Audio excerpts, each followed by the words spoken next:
morning, student. How are you? Myself, Professor Amit Kalola, and our subject is building material. And topic to be discussed today of chapter miscellaneous material is steel, cross section of steel, and special purpose steels. Dear student, in the last lecture we have discussed about the anti-termite treatment. જેમાં આપણે મકાન બન્યા પહેલાંની માવજત અને મકાન બન્યા પછીની માવજતનું ડિસ્કશન કર્યું હતું. Then after we have discussed about the glass, classification of glass and type of the glass used in the building industries and fiberglass. So today we start with the steels. Steel is an alloy of the iron and the carbon. The presence of their other things in the steel is negligible. The constitutional property of the steel depend on the percentage of the carbon on it.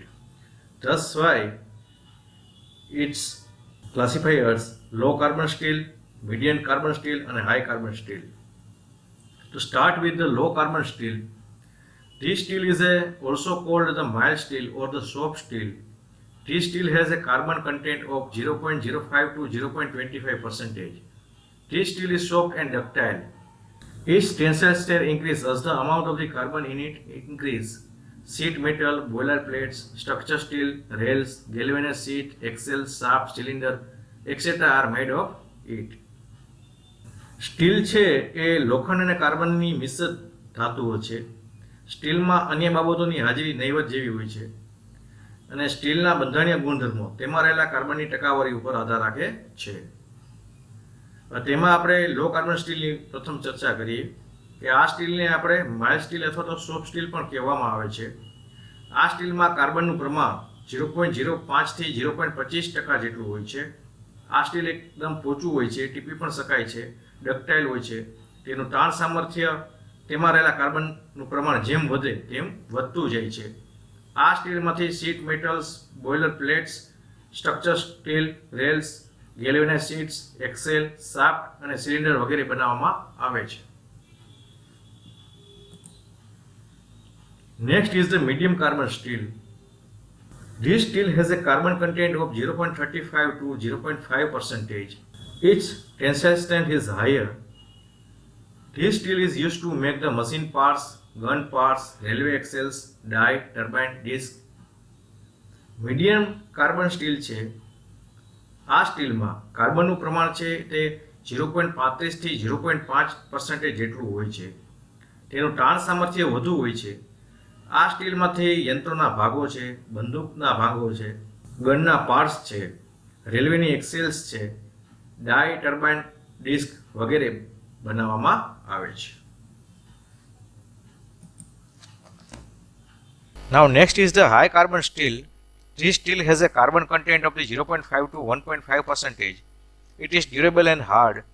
Its hardness is increased by increasing the amount of the carbon. Its structure is the granular. This steel cannot be forged or welded. High carbon સ્ટીલમાં કાર્બનનું પ્રમાણ છે 0.5 થી 1.5% જેટલું હોય છે. તે દઢ અને ટકાઉ છે અને હાર્ડ છે, સખત છે. તેની સખ્તાઈ છે આપણે કાર્બનનું પ્રમાણ વધારવાથી વધે છે.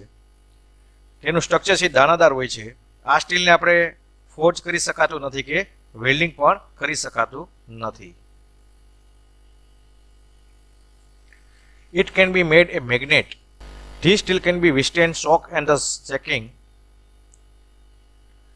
It used for the chisels, springs, dies, tools, file punches, cells, ball bearing, crushes, engine part. તેને ચુંબકીય રીતે ગુણધર્મ ધરાવતું બનાવી શકાય છે. આ સ્ટીલ છે એ આઘાત અને ધ્રુજારી સહન કરી શકે છે. આ સ્ટીલનો ઉપયોગ છે ચીઝલ છે, સ્પ્રિંગ, ડાય ટૂલ્સ, ફાઇલ્સ, પંચિંગ, સો, બોલ બેરિંગ, કસર્સ અને એન્જિનના ભાગો છે તે બનાવવા માટે થાય છે. તો here we discuss the low carbon steel, medium carbon steel and high carbon steel.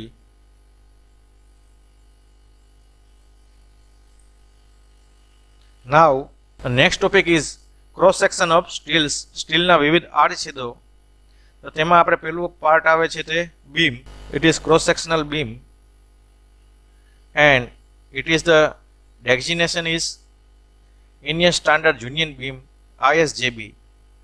It is range from 152 to 5 mm. Light beam ISLB beam. It is range is equal to 75 to 600 mm. Indian standard medium beam ISMB 100 to 600 mm. Indian standard heavy beam ISHB 150 to 450 mm. And it is used as a beam, column and fabrication. તો beam છે તેની ઓળખમાં આપણે Indian standard junior beam કે તેની range 150 થી 225 mm સુધીની હોય છે. Light beam Indian standard light beam તેની રેન્જ છે એ 75 થી 600 mm જેટલી હોય છે. પછી ઇન્ડિયન સ્ટાન્ડર્ડ મીડિયમ બીમ તેની 100 થી 600 mm જેટલી હોય છે. અને ઇન્ડિયન સ્ટાન્ડર્ડ હેવી બીમ તેની 150 થી 450 mm જેટલી હોય છે. તેનો આકાર આ રીતનો આ ટાઈપનો હોય છે. તેનો ઉપયોગ છે આપણે બીમ, કોલમ અને ફેબ્રિકેશનમાં કરવામાં આવે છે. Now the angle, its designation is the Indian standard equal angles. Its range is 20 to 200 by 200 mm. Indian standard unequal angle is range from 30 to 20 and up to 200 multiplied by 150 mm. And Indian standard bolt angle ISBA, it range up to 100 to 300 mm. It is used in the build up the section which the roof traces. તો angle છે તેનું આપણે ઓળખની વાત કરીએ તો તે Indian standard equal angle કે જેની રેન્જ 20 by 20 થી 200 by 200 mm ની, ઇન્ડિયન સ્ટાન્ડર્ડ અનઇક્વલ એંગલની 30 by 20 થી 200 મલ્ટીપ્લાઈડ બાય 150 150 mm સુધીની, અને Indian standard bulbs angle ISBA તેની રેન્જ છે 100 થી 300 mm ની. So this is the angle of the cross section of steel. એંગલનો ઉપયોગ built up section, roof truss અને બલ્બવાળા એંગલ વહાણો બનાવવા માટે ઉપયોગી છે. બલ્બ એક છેડા ઉપર હોય છે. Now next is a T. Indian standard normal T bars ISNT. It is range from 20 to 150 mm. This is the shape of T. Indian standard rip ledge T bars ISDT. It is range from 100 to 150 mm. And Indian standard slight light weight T bars ISLT 200 to 250 mm. It uses a built up section with roof trusses. Built up section roof truss માં એનો ઉપયોગ કરવામાં આવે છે. તો T section છે તે Indian standard normal T બાર ISNT કહેવામાં આવે છે. એની રેન્જ 20 થી 150 mm ની છે. ઇન્ડિયન સ્ટાન્ડર્ડ રિપ લેજ T bars ISDT તેની રેન્જ છે એ 100 થી 150 mm ની છે. અને Indian standard slight light weight T bars જેને ISLT તરીકે ઓળખવામાં આવે છે તેની રેન્જ 200 થી 250 mm ની છે. Now next is the channel section. Indian standard junior channel ISJC, its range is from 100 to 200 mm. Indian standard channel section light channel ISLC, its range from 75 to 400 mm. Indian standard medium channel ISMC, its range is from 75 to 400 mm. It is used as a built up section, structure section. So this is the shape of the C of steel. Channel section છે તે Indian standard junior channel ISJC કે તેની range 100 થી 200 mm ની હોય છે. Indian standard channel section light channel જેને ISLC તરીકે ઓળખવામાં આવે છે તેની રેન્જ 75 થી 400 mm ની હોય છે. અને Indian standard medium channel ISMC કે તેની રેન્જ છે તે 75 થી 400 mm છે. તેનો ઉપયોગ બિલ્ટ અપ સેક્શન અને સ્ટ્રક્ચરલ સેક્શનમાં કરવામાં આવે છે. Now next is a flat. Indian standard flat is known as ISF. Its range is width 10 to 400 mm, thickness 3 to 400 mm, and used as a fabrication. This is the shape of the flat. Flat છે તે Indian standard flat ISF તરીકે ઓળખાય છે. તેની width 10 થી 400 mm અને thickness 3 થી 400 mm સુધીની હોય છે અને ફેબ્રિકેશનના વર્કમાં તે ઉપયોગમાં લેવામાં આવે છે.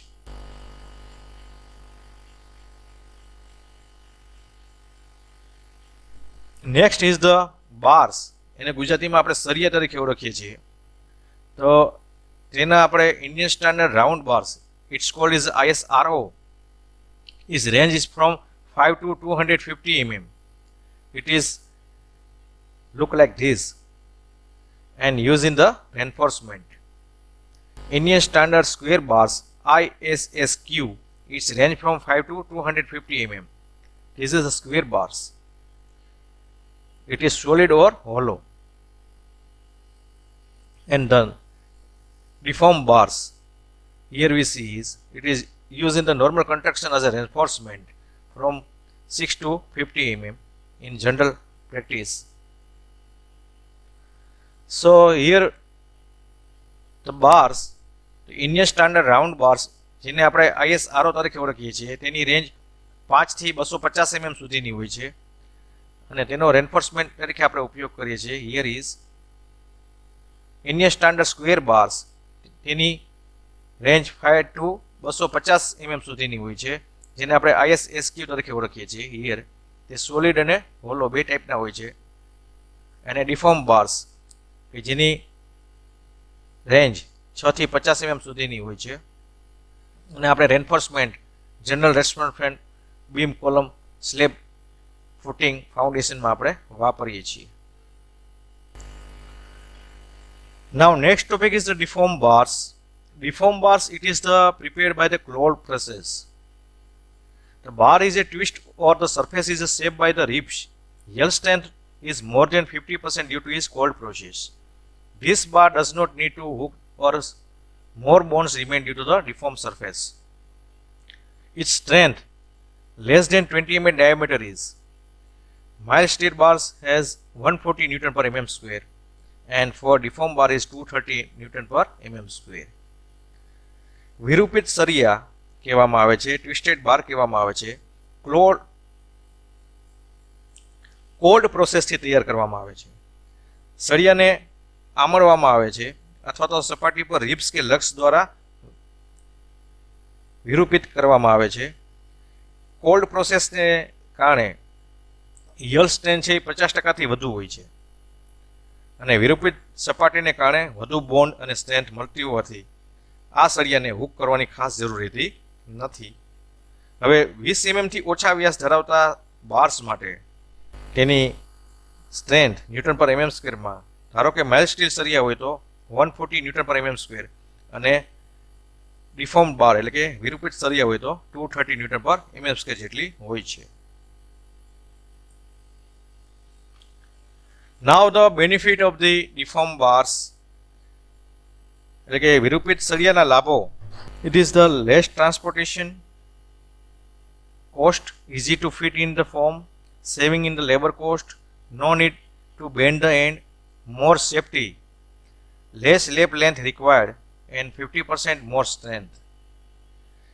વિરૂપિત સળિયાના લાભોમાં જોઈએ તો ઓછો પરિવહન ખર્ચ આવે છે, સ્ટીલની બચત થાય છે 30% જેટલી, મજૂરીમાં પણ બચત થાય છે, ફોર્મમાં બેસાડવામાં સરળતા રહે છે, છેડા ઉપર હુક બનાવવાની જરૂર રહેતી નથી, વધારે સલામતી મળે છે, ઓછી લેપ લેન્થની જરૂર, 50%થી વધારે સામર્થ્ય, 50%થી વધુ સામર્થ્ય. તો આ વિરૂપિત સળિયાના લાભો છે. Now next is the special purpose steels. The steel used for the more special works, addition of the substance other than the carbon to the compositions.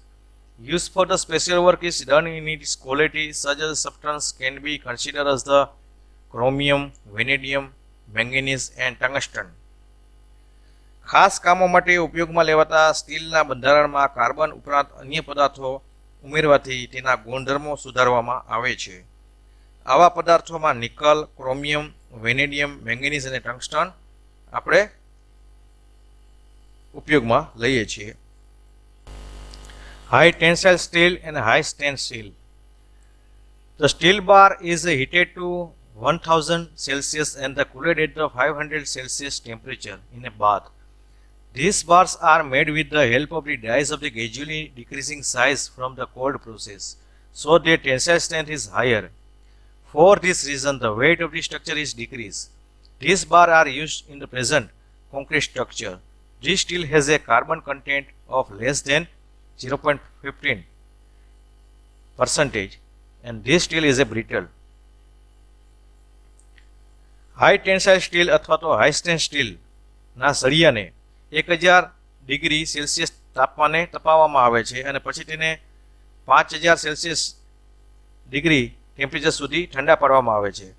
આ સળિયા કોલ્ડ પ્રોસેસથી ઘટ્ટા માપોવાળી ડાયોની મદદથી તૈયાર કરવામાં આવે છે. તેથી તેનું તાણ સામર્થ્ય ખૂબ જ વધારે હોય છે.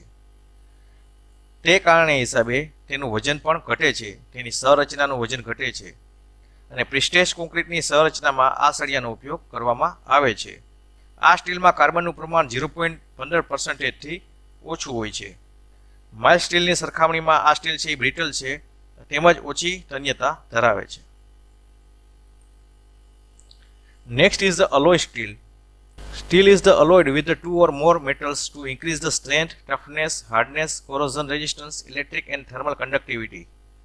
Thus, steel is treated with the chromium, nickel, molybdenum, vanadium, cobalt, copper, manganese, tungsten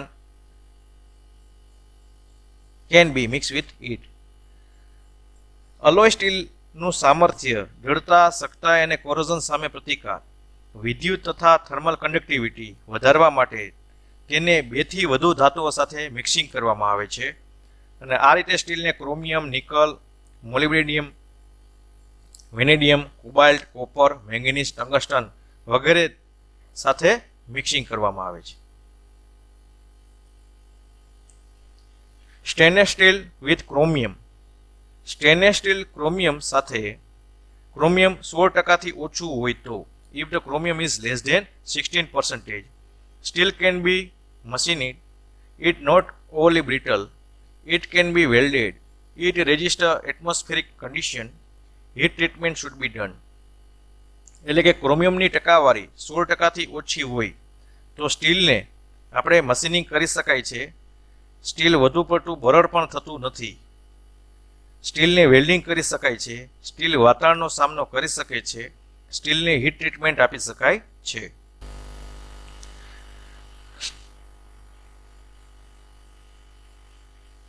If the chromium is more than 16%, હવે સ્ટેનલેસ સ્ટીલ વિથ ક્રોમિયમ કે જો ક્રોમિયમની ટકાવારી 16%થી વધુ હોય તો